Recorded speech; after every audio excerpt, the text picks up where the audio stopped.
No, no, no, no.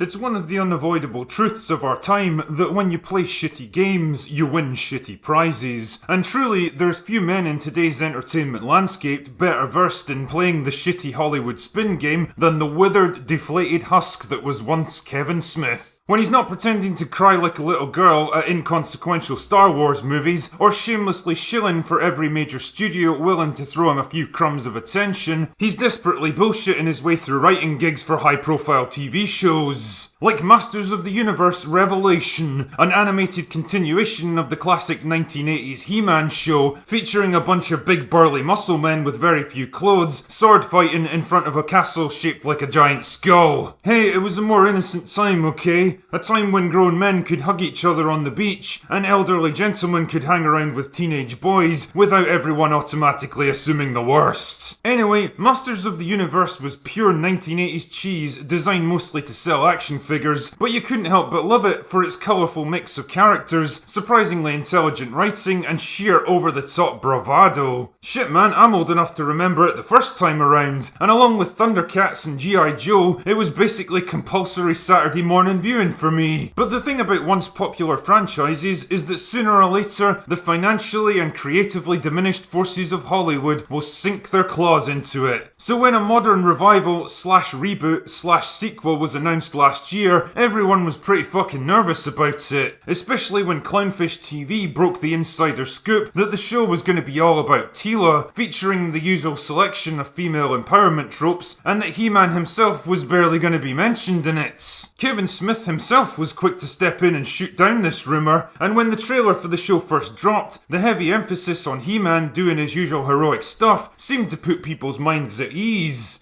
And then we actually saw it. You promised not to hurt them! I lied!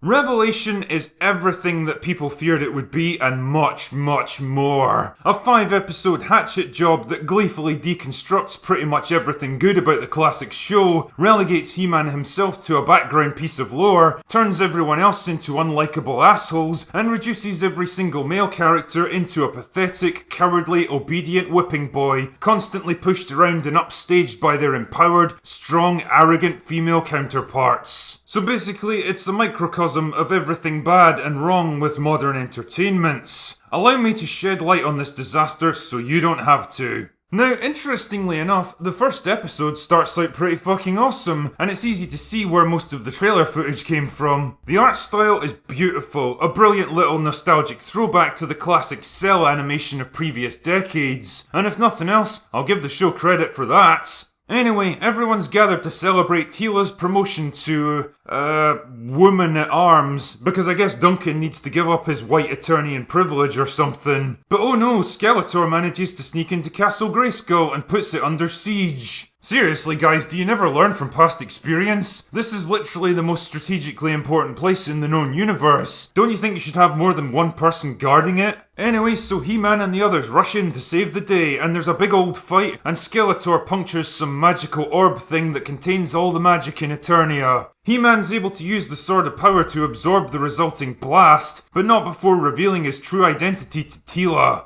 Anyway, the universe is saved, but the blast vaporizes He-Man and Skeletor, so everyone goes back to the city to report what happens. That's when the show basically self-destructs. Duncan gets stripped of his title and banished for keeping He-Man's identity secret from the king, despite his decades of loyal service, and the fact that he was just obeying a direct order from his prince. Then Teela decides she hates everyone for lying to her and promptly resigns her position. I genuinely couldn't believe what I was seeing at this point. You're literally talking to grieving parents that have just lost their only child, and all you can think about is how fucking mad you are that Prince Adam kept a secret from you. Seriously, if you're so fucking thick that you never managed to spot the connection between Adam and He-Man, I don't know what to tell you, lass. Anyway, flash forward an indeterminate period of time, and Teela's making a living as a Tomb Raider / mercenary, selling her services to the highest bidder, alongside her diverse, let's call her friend. Seriously, if you don't spot the long, wistful looks they keep shooting at each other, you're about as observant as Teela herself. So our stunning and brave duo are given a mission to recover an ancient artifact by an old woman who turns out to be Evil Lyn in disguise. Even weirder, she's working alongside the sorceress.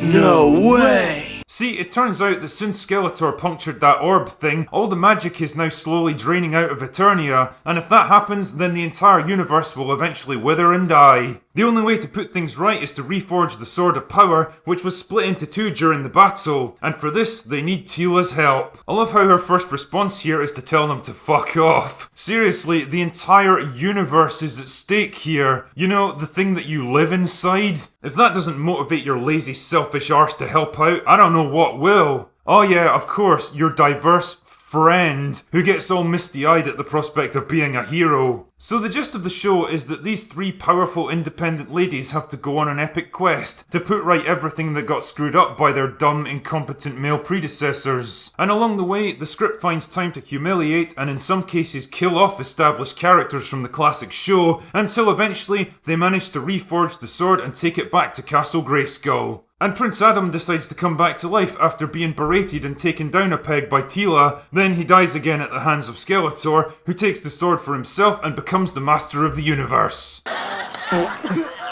What a fucking ridiculous, nightmarish disaster of a show this is. Basically, this is the He-Man equivalent of The Last Jedi, and believe me, I don't make that kind of comparison lightly. Every single male character has to be broken down, humbled and humiliated in the face of the three female leads and their overpowering awesomeness. None of them have even a shred of agency or backbone between them. They basically just stand around waiting to be told what to do. Duncan spends most of the show apologising simply for existing. He-Man barely even appears in it, and his alter ego Prince Adam is so pathetically whiny and timid that it genuinely made me question if this was the same character. And of course, the ladies spend most of the show gazing longingly at each other and complaining about how they could have been so much more without those pesky men and their egos holding them back. Teela herself is pretty much the manifestation of everything wrong with modern female characters. She's arrogant, self-righteous and completely self-absorbed, berating a man who literally sacrificed his life to save the universe for keeping a secret from her and hurting her precious fifis. She constantly needs to be validated and showered with praise, everyone endlessly talking about how powerful and capable she is. Even the episode where she has to face her greatest fear turns out to be yet another massive ego boost. Basically, Teela's fear is that she's too powerful and too awesome, and she doesn't know what to do with it.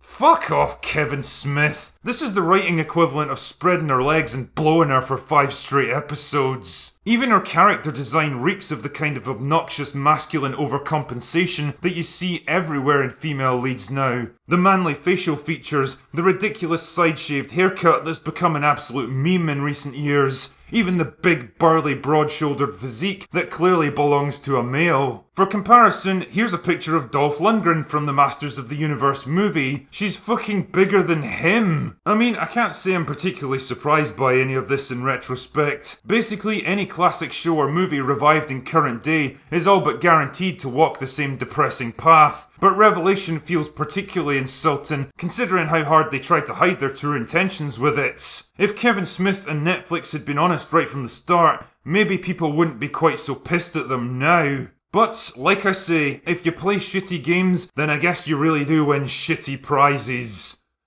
Anyway, that's all I've got for today. Go away now!